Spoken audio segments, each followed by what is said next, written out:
د نادیا ګل او سواتي منځ کې جنگ په څه باندې شروع شو. که غواړئ چې تاسو هم خبر شئ نو دا ویډیو سره تر اخره پورې وګورئ. که زموږ چینل باندې نوي یئ نو زموږ چینل هم سبسکرایب کړئ. دوستانو، نادیا ګل او سواتي خو ټول پیژني چې دواړه په ګډو وډو ډرامو کې کار کوي، خو اوس وخت کې دواړه د یو بل سخت دشمنان شول. نادیا ګل چې وخت په ډرامو کې کار کولو او بیا یې سندرې هم شروع کړې، او سواتي څه وخت مخکې سعودي عرب ته شو د پاره لاړو. نو په هماغه وخت کې د نادیا ګل یو ویډیو راغله چې په هغې کې دا ویل چې زه به سعودي ته شوله کله هم نسم، ځکه هغه زموږ دپاره پاک ځای ده، موږ به حج له ځو او عمرې له به ځو، د شوګانو دپاره موږ داسې ځای ته نه ځو.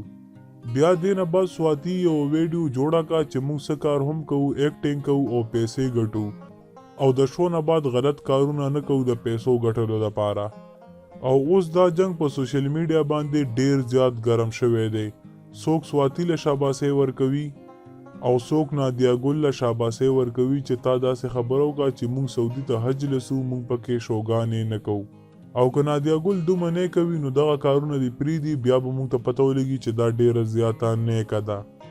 ملګرو، تاسو د نادیا ګل او حسین سواتي د دې جنگ باره کې څه ویل غواړئ موږ ته لاندې په کمنټ کې ضرور ولیکئ.